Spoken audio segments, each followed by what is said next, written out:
How's it going, everybody? Today we're going to be going over how to prep your shower for tile install. We're going to be doing GoBoard, and I'll show you guys how to waterproof the material that I use. I actually use a GoBoard sealant, although they say you could use other sealants if you just go to their installation guidelines.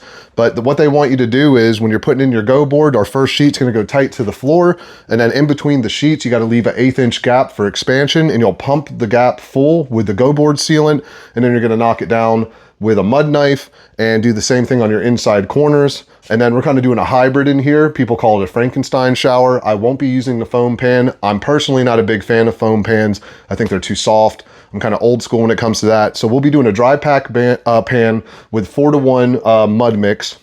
And then we'll also be doing a concrete curb that I'll reinforce with some fiberglass rebar. So stay tuned for the entire process of the video. I'll show you guys putting up a couple sheets. I'll show you the materials I use.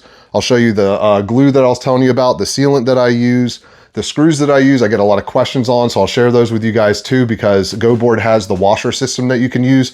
I don't use the washers. GoBoard actually sells a screw with a larger head where you don't need the washers, and I prefer those over the washers. So let's go ahead and get this shower started.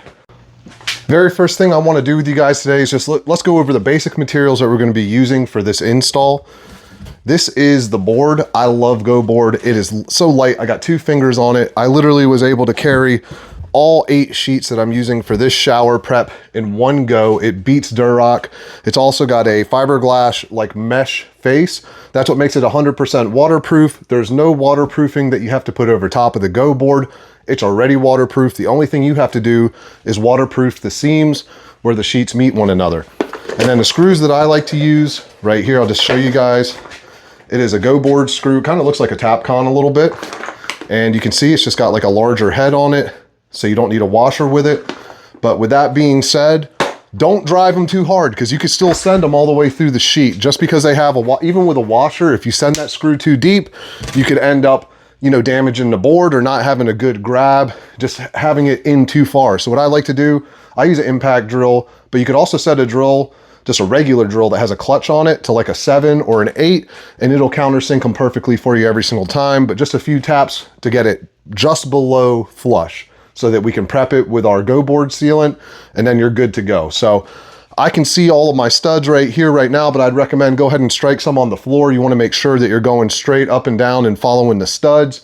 And if you have pipes in the wall, make sure you note that. I like to put little marks on my sheets. Like I know right here, I've got a pipe going through the wall. I'll likely put a little mark on my GoBoard when I get it up here to remember that I have a pipe here. I also have a pipe that's very close to this stud, so we have to be careful drilling. We don't want any damages to the water and the roughing on the plumbing we just did. One more thing before we start hanging all this rock, I want you guys to see this. Per GoBoard's instructions, their manufacturer guidelines, they want an 1/8 inch between your sheets. Now, I used to just put a bead of sealant on it and mash them together, and in my opinion, I think that's perfectly fine, because if you put a good bead on it, you're gonna have the gap. What I've been doing is I just get these little 1/8 inch horseshoes, and as I put each sheet up, I will set the horseshoe in place, slide my next sheet to it, and then just screw it to the wall, take my horseshoes out, and work my way around. And that'll give me my 1/8 inch gap. And it's not just an 1/8 inch gap on this seam, but it's also on your adjacent seams, like your changes of plane. So on your inside corner, same thing. Put the 1/8 inch spacer in there, leave yourself a little gap, and then you're just gonna pump it full with the sealant at the end. So keep that in mind. This is the way I found it's easiest to get that consistent 1/8 inch. More than one way to skin a cat. You could put a screw in it for temporary, set it on the screw, back the screw out. Many different ways to achieve the same exact thing, but just know that the manufacturer wants you to leave an 1/8 inch when you're installing this sheet for movement over time, and you put that sealant in that's supposed to flex with it, and that's just how they want it done. So guys, do it up to the specs so you get the warranty with the materials and it's installed properly. Let's just start off by marking some of our studs. I'm gonna go ahead and just plumb up on the studs to make sure that I'm hitting the dead center every single time. Now I've got a pretty good eye and I don't always mark these out, but especially on walls where there's plumbing, I would recommend doing it so you don't hit anything. You wanna make sure you're not doing any damages for all that hard work and that roughing that we just did. Now the GoBoard bit comes with the screws, which is great, but I believe it's just a torque 20 or a torque 25.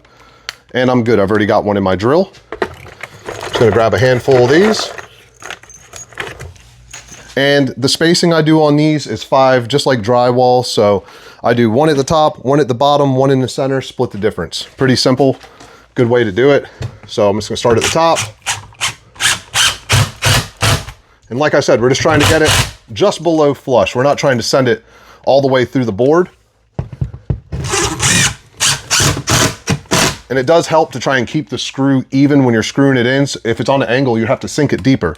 And this sheet actually has a couple lines. I don't know if you can see it in the video, but there are some middle lines where you're supposed to split it. So 1, 2, 3, 4, and 5 at the bottom.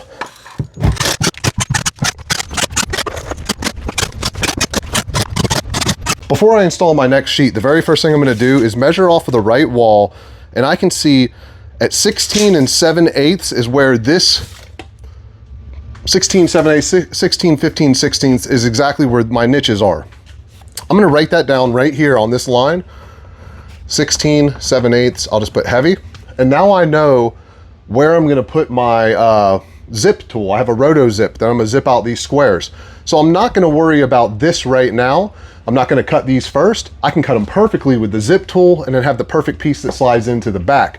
It's the way I've been doing it for a while now, and I'll tell you, it works really well, and I like to do it that way. So all we gotta do is get our next sheet, get our couple little horseshoe shims, set them in place, we'll put it in, and we're gonna screw it to the wall the same exact way that we did the first sheet. So I'll just set that in place.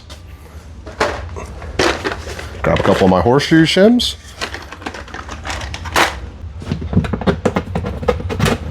Now we've got our 1/8 inch gap consistently across the bottom, and all that's left to do is to screw it to the wall. Now when I'm talking about a zip tool, this is all I'm talking about. It's got a little drill bit in the end, and it's a drywall tool, but it works phenomenally for this stuff. And I'm gonna make that mark over at 16 7/8. I know my niche is here, I know my niche is here. I'll make a little line. That's where I'm gonna start, because I'm trying to save the piece to put it in the back. I'm gonna zip it out really quick, push it into the back, and then just continue the prep.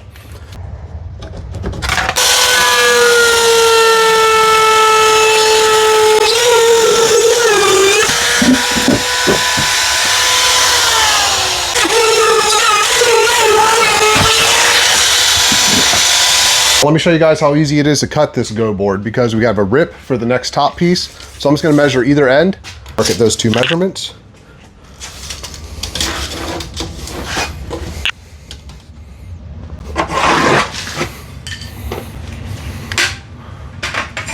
Like I said, guys, very easy to cut. Just gonna use a razor blade.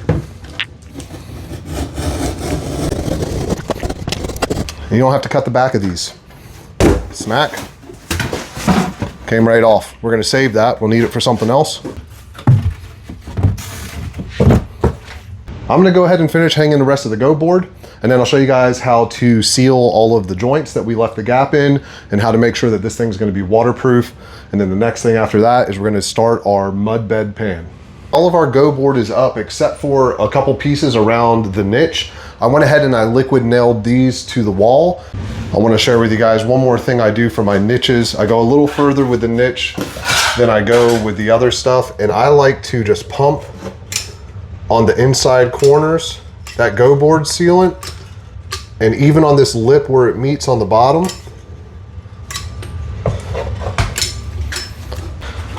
And I'll slide that into the back bead and just push. You can see it came up through. And I just feel better about that with the niche. We're gonna go through anyway and do all the inside corners, but now I know it's actually in the joint also. So I'll do the same thing with my sides, just pump, and the same on the top part of the niche. And that just gives me a little bit of insurance that if I don't do a good job getting my inside corners, I know that it's packed underneath the piece. So just a little piece of advice, what I like to do. Maybe you guys do it too.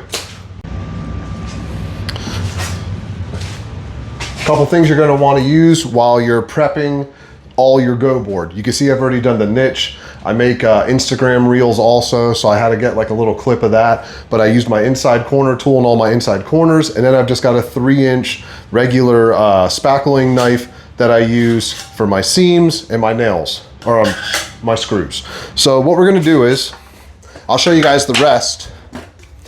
I've already burned a few tubes just doing that niche. I go a little overboard on the niche because that worries me as far as like holding water or anything like that. but it's pitched and everything's done right, so we have nothing to worry about now. It's got plenty, it's got over 2 tubes in that. But we're just gonna cut open our new tube right here. Let's see if I got a screw. Got one right here. You gotta puncture, there's like a little thing on the inside of it, you gotta puncture also. And we're gonna go ahead and run all the seams first, and we'll end with the nail holes. I should have put gloves on, but that ship sailed. This stuff gets on your hands. It's nasty stuff. But like I said, that ship's already sailed. It's already all over me. So we're just gonna go ahead and run it. Now, the first thing you wanna do when you're prepping is you wanna pump into the seam. Now I'm gonna get you guys a close-up so you can see exactly what I'm talking about. I've got the cut angled into it, and I am pumping it, and I can see it's going into that joint. You wanna make sure that you completely fill that void. Now, after you've got that, what I like to do, and what they tell you to do, is we're just gonna go right underneath that with a line, and right over top of it with a line, and build it up. And then with our putty knife, we're just gonna go over top of that, flatten it right out. Now I'm gonna go ahead and just touch up, because I had a couple screws there. Make sure that we fill those in good. And I'll just give it one more final pass. And that's it, guys. That's all you gotta do on all the seams. And as I'm going, I'll just take the extra,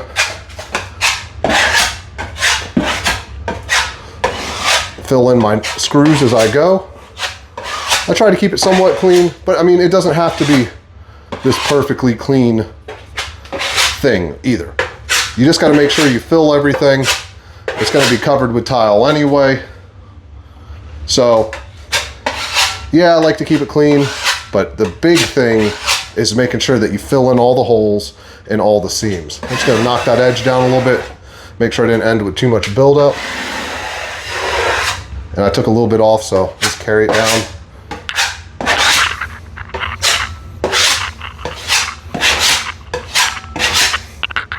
I'll do one more pass over the center.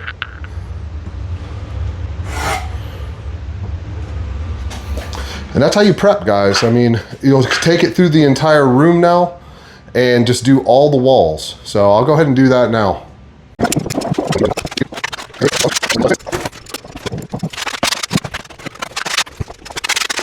And this is one of the reasons I like GoBoard so much. The prep is super easy. You can get it all done very easily in a day. There's no thin set to break out. You just get the sealant, you pump it into the areas that you need it, wipe it out, and it's just that simple. Just note, I cut a light angle on mine, and I do that so that I can angle that tip into the corner and make sure that I'm pumping that gap thoroughly. Your inside corners, especially towards the base, are the ones that are gonna be the highest susceptible to the water. So make sure you get it pumped really well. And that's another reason why your gap is pretty crucial, that they ask you to leave so you could pump it in there. Now, same thing, we're just gonna thicken it up a little bit. I'll spend a little extra time where the screws are and make sure that there's a nice build up right there.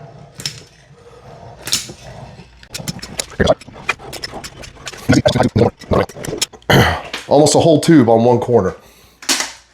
It is pretty much a whole tube. So you figure 1, 2 tubes, 3, 4 tubes, probably about 6 tubes for a standard 5-foot shower. But I don't skimp at all on this waterproofing.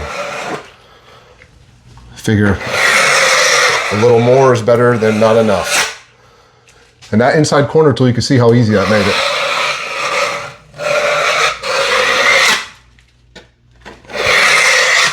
If you try and use a putty knife on your inside corner, you'll likely dig into the other side. The inside corner mud tool works like a charm, making sure that it packs it into the corner without wiping out the other side.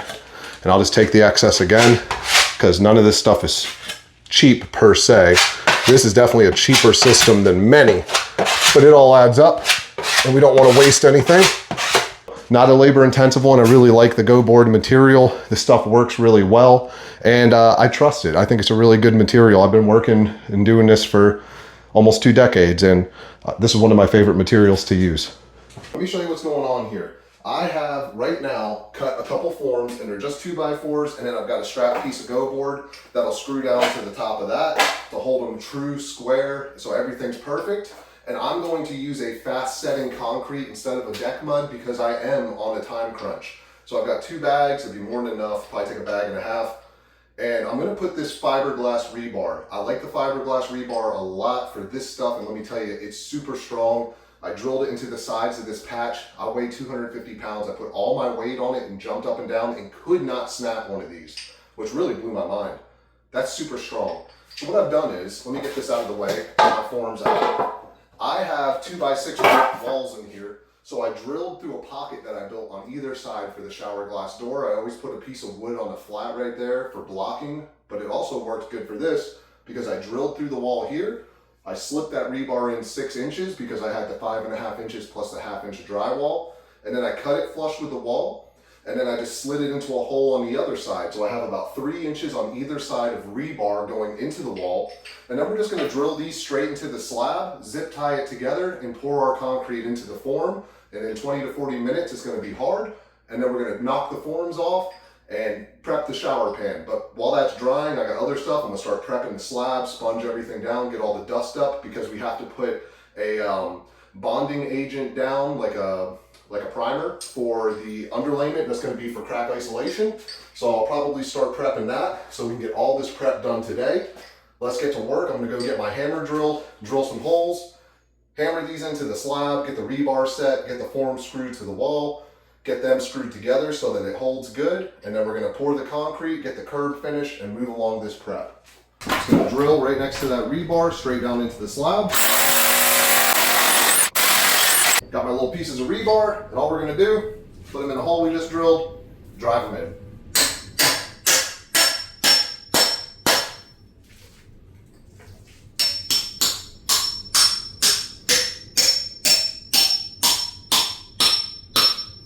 Now all I'm gonna do is just throw a little zip tie on it to hold that other piece of rebar together. Let's get this in here.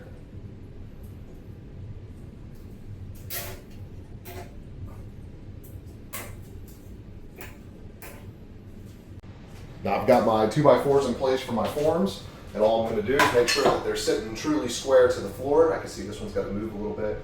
Let's see this one.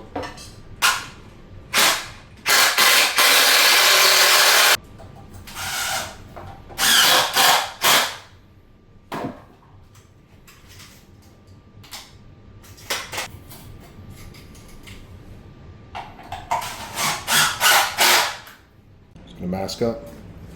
Don't we breathe in that concrete dust?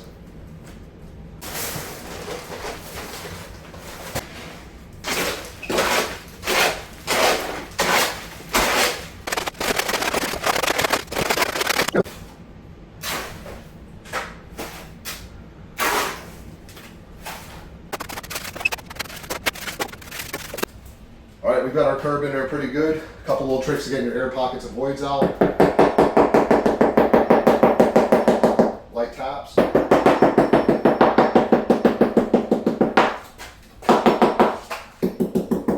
Also, I like to use a hammer drill, but just don't do it for more than a second or two.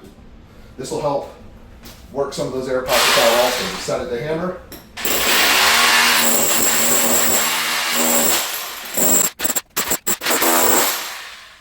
Looks good to me. While that curb is drying, we're gonna go ahead and prep this slab for the crack isolation membrane. This is what I'm using. It is Dow Tiles CIM 500EX. It is just a peel and stick, and it's almost got like a tar on the bottom of it that will bond to the slab and create a crack isolation membrane, but it is recommended by the manufacturer to put down a primer on your concrete first. So this is the primer right here. It's just that CM 500EX primer. And we're gonna just pour it on the slab. What I did before I started this video was I went and chipped out any more high spots I could find, and then I wiped everything thoroughly with a sponge and vacuumed any debris off the ground, making sure none of that gets into our primer. So I'm gonna go take a lunch after this, let it dry for about an hour. We'll knock the forms off of the curb and we'll do the dry pack pan and put the crack isolation membrane down after lunch. And all I'm gonna do is I'm gonna pour this primer on the ground and then I'm just gonna roll it out with this roller I've got on this broken handle from a broom and prime this slab. So let's go ahead and get some on the floor.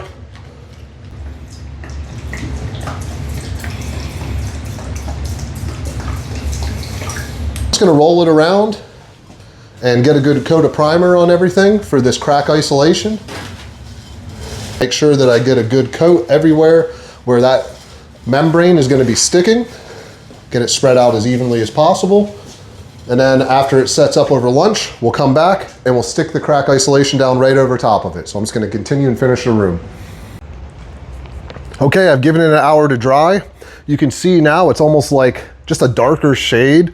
It's clear though, and if I walk on it, it's super sticky. Just take my word for it. I'm gonna go ahead and work my way in. This stuff is really sticky, so I'm not gonna work and do the pan first. I'm gonna go ahead and get this done first, so I don't have to worry about messing up all that primer I put down. I'm just gonna get a measurement to the carpet where it's gonna meet. And I've got exactly 117 and a half. We don't need it to be exact. We're gonna do 117, give ourselves a 1/4 inch of play on either side. That'll allow us to move the mat where we need it. And I would just recommend when you peel and stick this stuff, make sure you don't peel it till you have it where you want it, because once it starts to go down, you don't wanna have to tear it up. But I'm gonna go ahead and cut that to 117 inches real quick, and then we'll put it in. And this stuff just cuts with a razor blade, but I'm running out of space. I'll see if I can show you guys. I'll try and show you guys cutting it. This is where your tile will bond. It's just kind of like a sheet of some sort, membrane, and then a very sticky tar on the bottom, kind of like window flashing.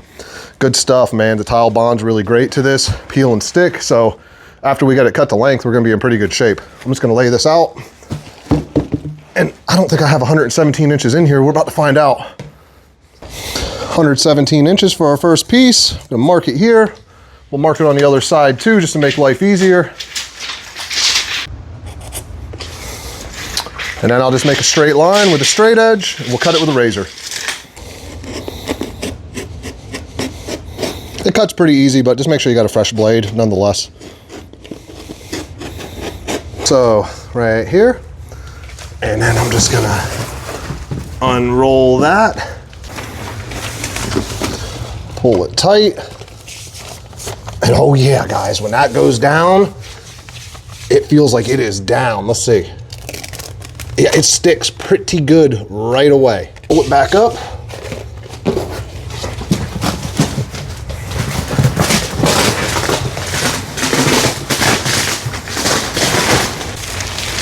And now we'll just work the roll right to you guys.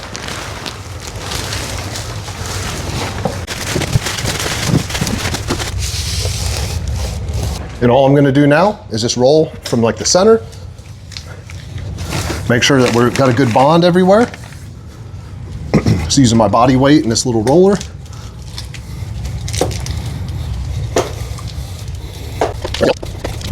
And I really like this material for a few reasons. For one, it's pretty easy to install. For two, it's a great product. I've had to demo this stuff. Over time, it sticks so hard to the slab. It takes a ton of chipping to get it up, and I have videos demoing this in the last kitchen that I did if you want to see, where I demoed up the same exact material. And for three, you get close to no buildup. It is literally paper thin. It is not even, it maybe is a 1/16 of an inch. So if you're worried about buildup with your tile, this is gonna keep it pretty tight to the slab. All our crack isolation membranes down, and now it's on to the next phase. So what we gotta do is we gotta get this forms off of our curb. What I'm gonna do, because I don't have an edging tool, first thing I'm gonna do is I'm just gonna run alongside those 2x4s in the hope that I can avoid as much chipping as possible.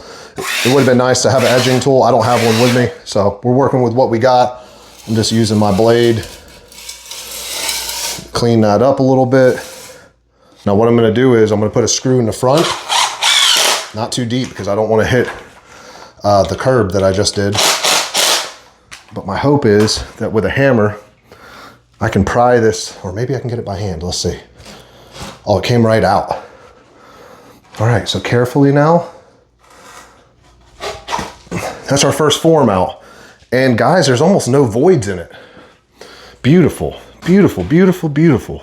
Let's go ahead and do our concrete pan, guys. I'll show you the mud that I use to do this. It's a dry pack. But first, we need to figure out our bonding flange height. Now, I had a sponge just shoved in there to make sure no debris fell in. And what I'm gonna do is, I'm gonna set that down flush, and you can see how high that's sitting off the slab.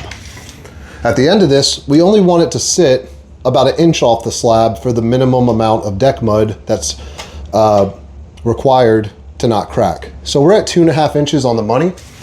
So we need to take 1 inch off of that measurement. So we need to cut the pipe down 1.5 inches. And let me show you how we're gonna do that.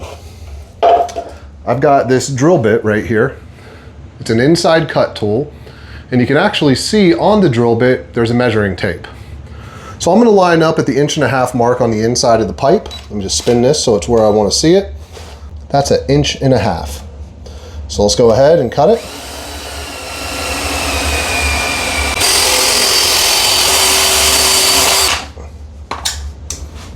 Just like that.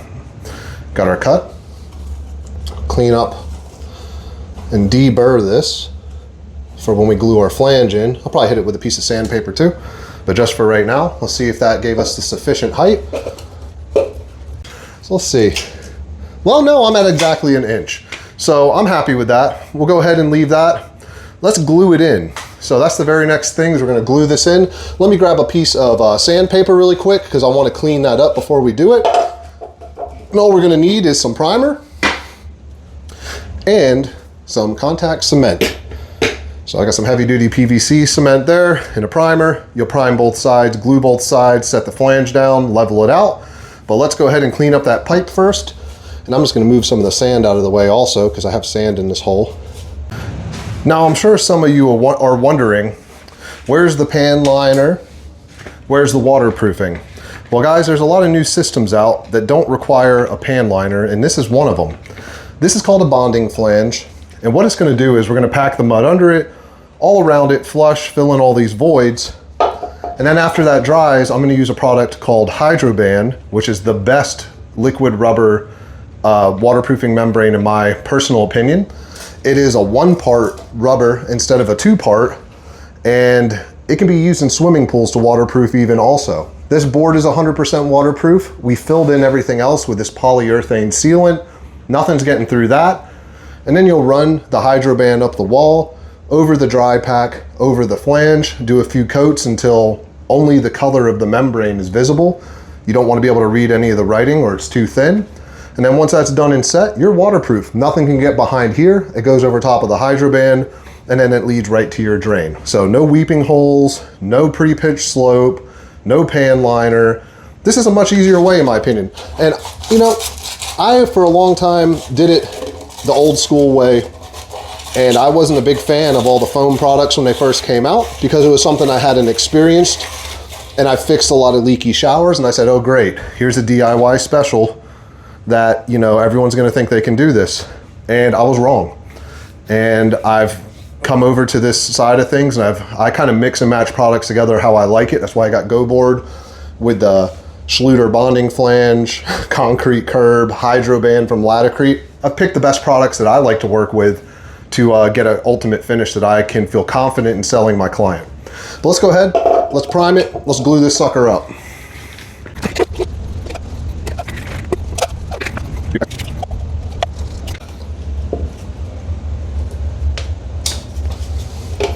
Then we want to level it. We want the flange to be as level as possible because that is going to dictate also your tile at the end when you have your drain. Looks good all the way around. So we're just going to let this sit now and dry up for a second, and we'll get on to the deck mud.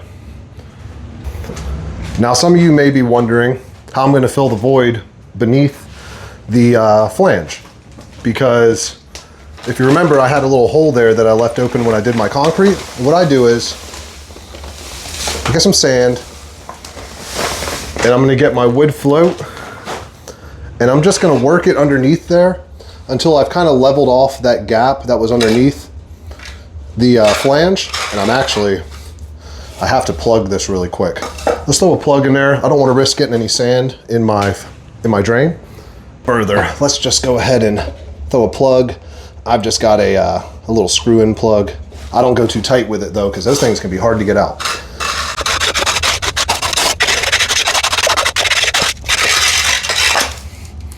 It looks like I could put a little more in there, so I'll dump a little more sand, and I'll just get it about level with the concrete.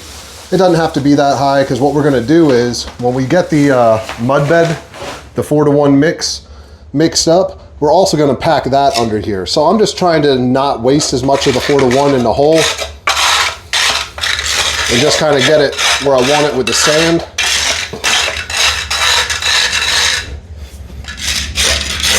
And just from looking under it, I can see that I got it pretty full. And now I'm just gonna vacuum the excess sand out, and then we'll go ahead and start our pan. But there's one more thing we have to do. And while the camera was charging, because my batteries have been dying, I struck a line on the wall over here. And what that's for is for my floating bench. And if you watched my prep video, I put some blocking in the wall, and that was for this floating bench. And what we're gonna do is we're gonna get that GoBoard sealant, and we're gonna put a bunch of it behind here around the screw holes, and then we're gonna screw it off to that line, which what I did was I made it just a hair at a level, so it's pitched towards the front so the water will run off. We're gonna screw this floating bench to the wall, and then hopefully I have enough deck mud that I can go ahead and prep this also. This is the BetterBench system, is what it's called. And it comes with a pack of hardware that includes some wall anchors, and they say that you can attach this after the tile's up. I don't really like that idea. I think that's more or less for the situation where you want to add it after you've tiled. I think this is the better way to do it. So this is how we're going to do it. And all I'm going to do, it comes with these screws that we're going to screw right into our blocking, and we're going to put some GoBoard sealant behind it to make sure it bonds and that it has a watertight seal. On my Instagram yesterday, I did a bond test with the GoBoard sealant. Let me tell you something. This stuff sticks to everything. So don't let anybody fool you and say this is just a sealer. It's not meant for bonding. Oh, it bonds. It bonds really well. And I have all the faith in the world that when this thing's stuck to the wall, it's not going anywhere. I'm gonna go ahead and put some good lines on the back, inside corner. Rotate it. Let's get it stuck to the wall. I don't want to make a mess, so I'm trying to get it as close to where we want it as possible. And I am going to start by tacking the back inside corner. It's just a Phillips head screw.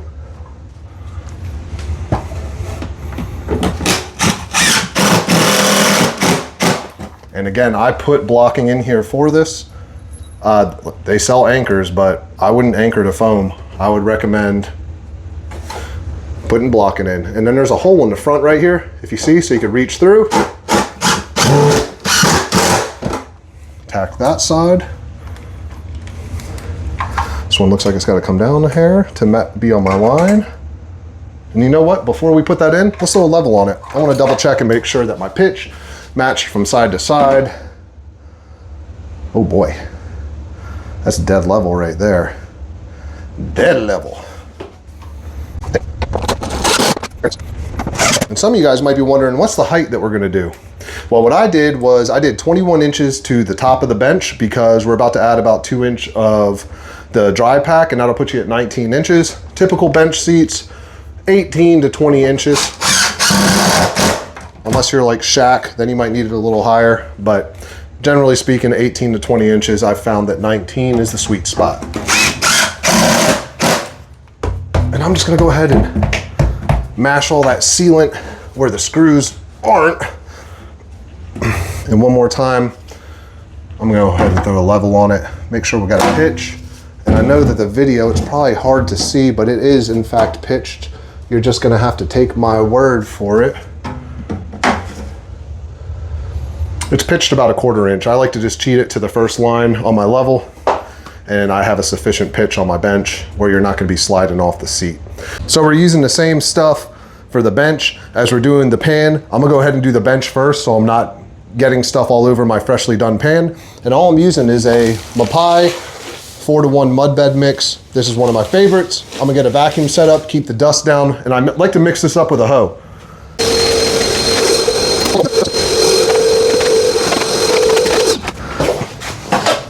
And we're just gonna give it a thorough mix.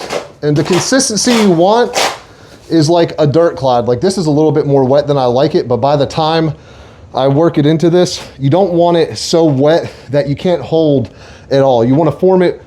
I use the wood float around the perimeter level. I use a laser and the flange, I'll show you that later. But you don't want it too wet. So for the bench, I might mix it a little more wet, but for the pan, I'll show you exactly how I like it. I'm gonna mix this up and we'll get started. I've got a pretty good mix on my dry pack. So we're gonna go ahead now and we're just gonna fill in the bench. And there's also a weeping hole down here, which you'll see mud falling out of it onto the pan. Don't plug that up. Not with, I mean, the mud you plug it up, but don't plug it up with like a piece of tape or something or try to cover it. That's engineered with intent for if there's ever water to get in this bench, it's got a weeping hole to escape. So first thing we're gonna do is just kind of even it out. I'm not worried about anything falling on the ground because we'll come back to that in a minute and clean it up.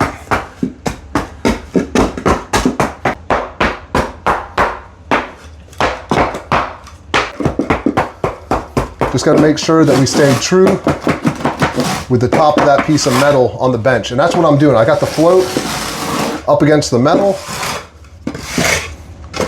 Just trying to grade and just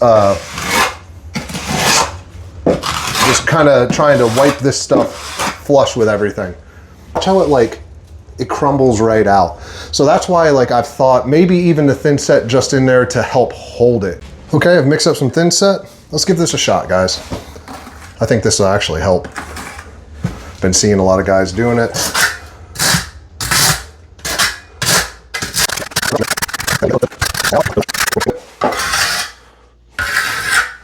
What I've done, guys, is I've just put a couple handfuls on the wood float and I'm just gonna mash it in there.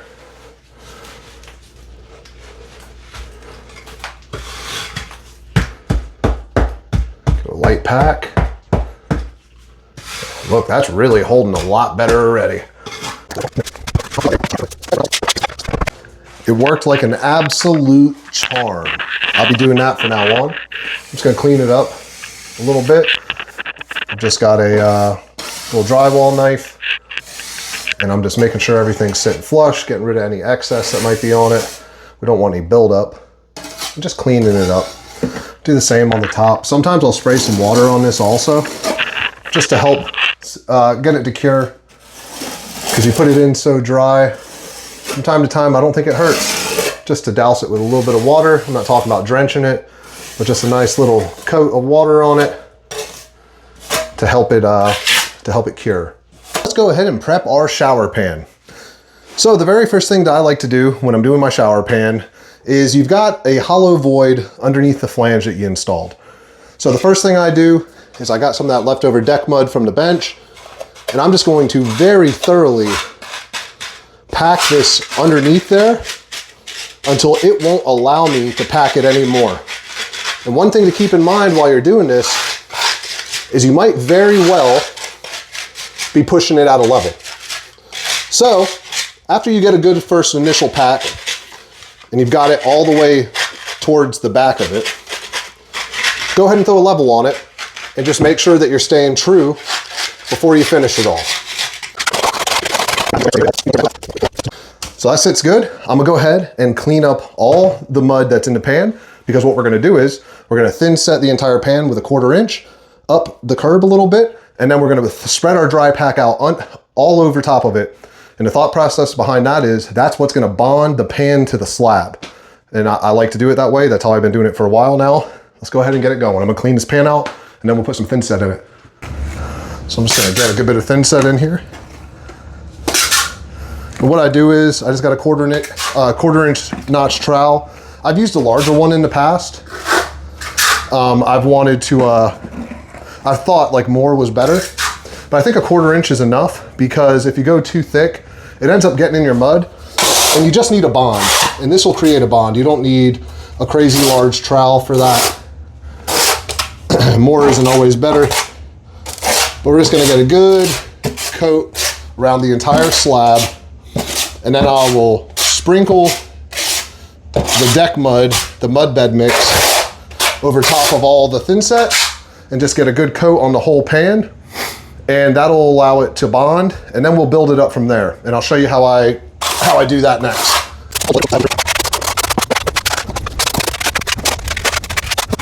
I'm just gonna shovel some of this dry pack and get a good coat over all that thin set that I just put down. And that's all I'm trying to do right now is just cover up the thin set so that I could work it, because you won't be able to work it with thin set exposed. So I'm just covering up all of that and getting a pretty good even spread.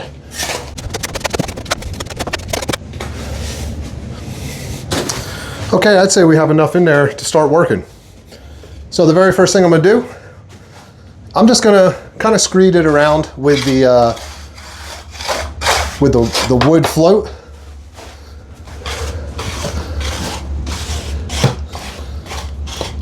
And just cover up all of my exposed thin set. I mean, I'll kind of try to eye it out level as much as I can, but we're gonna level it in a minute. I'll show you how we do that. Okay, that's a pretty good first little spread. Now, let me show you the trick to how we get this thing level. Just gonna clean this up a little bit because that is where I'm gonna set my laser. I'm gonna get a few shovels and just stack them around the perimeter. Now, I've seen a lot of different methods on how guys do this. Some guys will make like little squares around the perimeter and put a level on it. It's definitely okay to do it that way. There's, you know, more than one way to do things. But I found for me, efficiency, this is the most efficient way I can do it to get it done as quick as possible. And I know with the laser that it's gonna be perfectly level. And a perfectly level perimeter will make your tile install so much easier when you don't have to cut these crazy angles on things to get your first tile set level. That can be really frustrating. And trust me, we've all been there. I've been there for sure. And that's why I spend so much time on my pan, making sure, that's why I don't use the foam pans either. One of the reasons. Not that it's not a good product, but I found that concrete holds better. And if you ever drop like a bar of soap on a foam pan, it sounds super hollow. I did it in my house. I put a foam pan, a Schluter pan at my house. And if you drop something on the floor, it sounds like your tile's hollow. I wish I did mine with concrete, like I always do. But that's all I do now. So as you guys can see, I've built up perfectly to that level line. I'll just work the entire perimeter now, do the same exact method, fill in the gaps, screed it to the flange, and then we'll just go ahead and just keep on working it until we get it formed how we like it. We are almost there, guys. And if you just look at the laser line, I've got like the whole perimeter pretty good. You can see over there, the laser's like a little bit splitting the line. So you could just rub that wood float back and forth, and it kind of works like a sander or a rasp to kind of help even it out. And just check your whole perimeter, spin your laser around if that's the process that you're using. This one is not meant for this, so I do have to kind of balance it. But you can see I'm sitting perfectly level all the way across. And I've already checked this, but I'm just showing you guys it. Oh. You can see perfectly level all the way across the pan. So the hard part's done, thin setted, filled it in a good bit. Now all we have to do is we just have to evenly grade it from that corner all the way to the drain.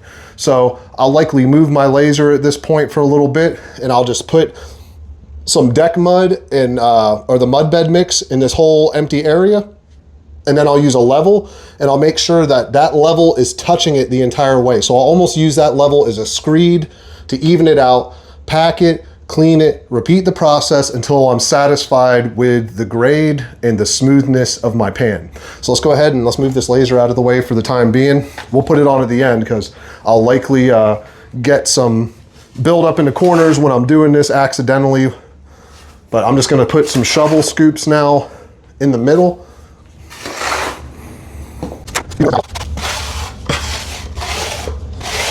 And now all we're gonna do is put this level on the tip of the flange, and you can see I've got a big hump in the center. So I'm just gonna kind of slide it back and forth and then just kind of screed.